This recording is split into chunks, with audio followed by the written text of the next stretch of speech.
Ladies and gentlemen, welcome to another edition of World Talks here on TVP World, where every word matters. I'm your host, Benjamin Lee, and please join me and my guests on this next interview. In a recent meeting, NATO Secretary General Mark Rutte and French President Emmanuel Macron stressed the global implications of Russia's ongoing war in Ukraine. They emphasized the importance of NATO's unity and Europe's strategic autonomy among raising threats from Russia's alliances with Iran, China, and North Korea. With NATO's future and the transatlantic alliance's role in Ukraine at stake, both leaders urged increased defense spending and broader international cooperation. Joining us today on TVP World to discuss these vital issues is Romain Le Quiniou, a Managing Director of Eurocreative. Hello, sir, and welcome to TVP World. Good morning. So let's start by Mr. Rutte's visit. We do know that he will be visiting Antony Blinken in Brussels and then later coming to Poland to meet with Polish Prime Minister Tusk as well as the Polish President Andrzej Duda. Is this a specially packed schedule, something out of the ordinary, or is this kind of like a routine visit that NATO Secretary General usually conduct?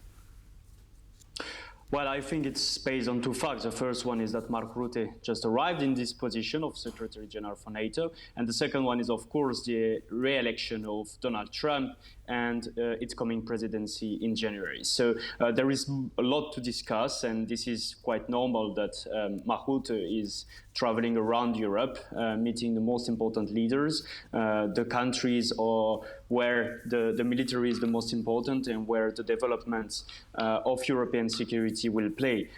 France and Poland will be major actors of this military development, of this strengthening of European pillar in NATO. So this is perfectly normal that Mark Rutte is visiting. Right, and when it comes to the part of Poland, there's also this missile defense base in Redzikowo that is going to be established as well. Do you think this part of the NATO project is going to have a role in these discussions when Rutte visits Poland? Absolutely, this is a landmark achievement for the relations between US and Poland, of Poland military and security and defense. So this is something that has to be discussed, and this is a great news that Poland is reinforcing its own defense and security potential. This is also great news for Europe that the eastern flank is going to be more protected with this installation. So I think that this agreement has been discussed for many years. Now it's coming to a reality, and it's coming a reality at the best of time. This is something that Poland needs, and this is something that Europe needs, as Russia is continuing its imperialistic endeavor in Ukraine and in Europe. And now, honing in on Rutte and Macron's dialogue that they had, how do you think the two view Russia's alliances with Iran, North Korea, and China as a global security threat? I think this is more and more the case. People in the West, the leaders in the West, can see that Russia is coordinating with like-minded partners. And here we have to talk about North Korea, of course, given the recent announcement of deployment of troops on the front line, as well as Iran. But Iran, we know it for a long time due to the delivery and the use of Iranian drones against Ukraine, against its population, against the civilians. And we have to mention also, evidently, China, even if direct implication is not something that is discussed today. There is a tacit support, at least from China, to what Russia is doing, which is an imperialistic and unjust war against Ukraine and its people. So there is an alliance of countries which are revisionist countries, which want to change the multilateral order and want basically this international system, the post-Second World War international system. They want to diminish it, they want to change it because it's not in their interest. And what they want is to ally in order to have more power in the coming years, in the coming decades, because what they want to achieve together is to end the prevalence of the Western alliance, of the West onto the international system. Right, and like you mentioned earlier, there's also, of course, the elephant in the room that needs to be addressed, which is Donald Trump's electoral victory in the United States. When In regards to NATO, do you think that the new US administration stance on NATO might have an impact on European security strategy? And how do you think the pivot from a previous administration to a new one is going to take place when it comes to the North Atlantic Treaty Organization? I think, there is a constant in what the US is trying to achieve. And there is not much change from Obama to Trump to Biden to Trump again. I think that the US is progressively withdrawing from Europe and is pivoting to China and to Asia. This is a fact, and this has been constantly following over the past few years.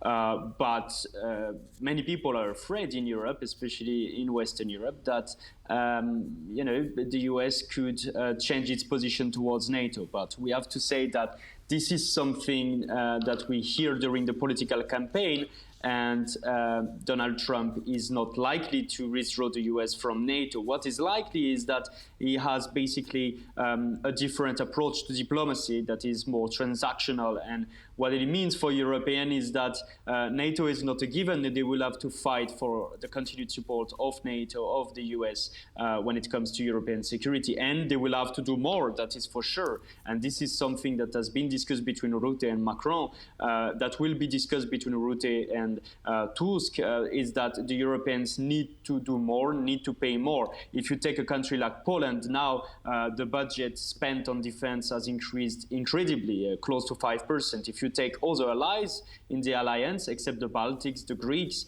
there is still much to do. A country like France currently is spending 2%. Is it enough for the threat that we are living, the challenges that we are facing? I'm not sure. I think that the Europeans, if they want to keep a positive and engaging relationship with the US and a well-functioning NATO alliance, they need to invest much more in defense and security, into their defense and security. It means that they need to do more for Ukraine in order that Ukraine is winning against Russia, and they need to do more for their own defense and security, invest more in technology, reindustrialize their defense industry, etc., etc.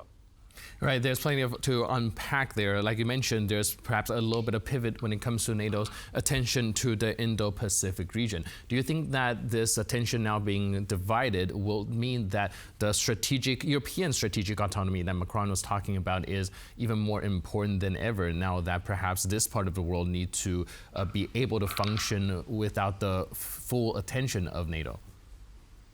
As you know, this is an old idea, and this is more or less the debate, the discussion that we had already in 2016 when Donald Trump was elected for the first time. I remember back in France, people were telling that it was a good opportunity for Europe, that Europe should, do it itself, basically transition from strategic autonomy, reduce the significance of NATO in European security. It didn't happen because, first, many Europeans were not on the same line, and second, because Europeans didn't really invest into their own security, despite the fact that Ukraine was already at war with Russia since 2014. Now we are in 2024. Donald Trump is going to come back, and leaders, especially France and Emmanuel Macron, are talking again about European strategic autonomy. But the situation is much different, and we can see that there is much more roaringness, there is much more stress about the current situation, as Russia is now holding a full-scale war against Ukraine, and that European security is directly threatened. And now we know that European strategic autonomy has reached more consensus in the way that Europeans need to do more, but it's not about getting out of NATO, getting rid of NATO. I think that there is now a general consensus in Europe that NATO is the main asset for European security and needs to be reinforced. What people are calling for, including President Macron, is to strengthen the European pillar in NATO. And this is very important. European strategic autonomy and strengthening NATO is something that is compatible. It just means that Europeans need to do more for their own security, and the US will help them, hopefully, to do so.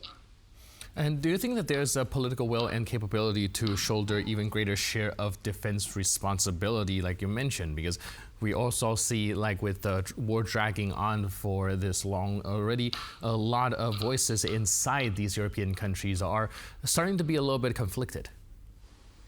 I think there is no choice. We cannot talk about a will, about a choice, about a strategy. We need to invest in our defense and security. It's simple as this. We didn't do enough generally for Ukraine. I mean, we of course need to remind people how the Nordic, the Baltic, and the Poles have been key to support Ukraine. But most of the countries in the EU, in the US, didn't do enough to support Ukraine. It means that today the European as well as the Western security is threatened more than ever, at least more than in the past decades. So we need to do more. This is a fact. This is not a choice. Today, as I said, most of the countries are close to 2% of the budget spent on defense and security. We need to open the topic. We need to open the debate and say that 3% should be the minimum, not 2%.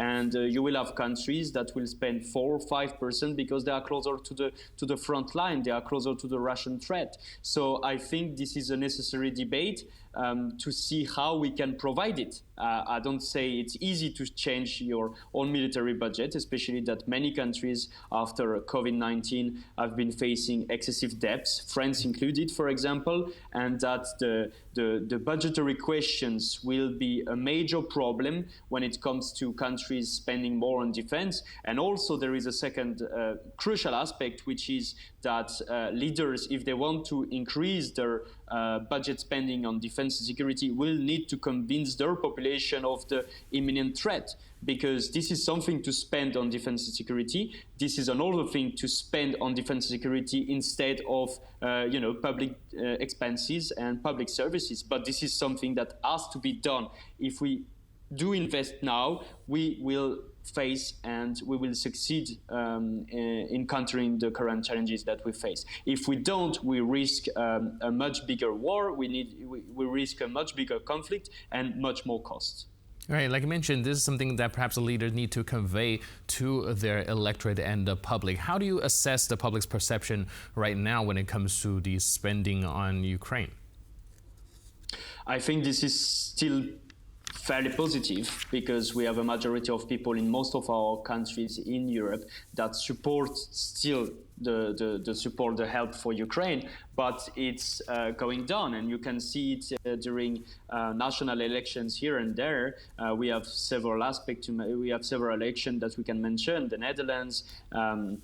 Most recently, regional elections in Germany, and we need to check, of course, the forthcoming elections in Germany in February, which will be crucial for Germany, but also for Europe. We know that there is a rise of anti-system parties, and most of these parties are playing on the fact that we need to reduce support for Ukraine, either because they are anti-Ukraine, which means most of the time pro-Russians, or because they just want to elaborate on populistic rhetorics, which means that if we don't do that much for Ukraine, we will save money for yourself, for ordinary citizens, for good citizens. And this is something dangerous, because the only thing, not the only thing, but one of the most important things that leaders can do today for ordinary citizens, for their own security, is to invest on defense and security, because this is the best way to defend the integrity of their countries, the best way to defend the prosperity of their countries and their economies, and in the end, to ensure the safety of citizens, which is the most important duty of all elected leaders. All right, thank you so much for your input and insight. Really appreciate it, and thanks for being with us on TVP World. Thank you. Cheers. And thank you for watching this edition of World Talks. But for more news, update, and commentary, please stay tuned to TVP World.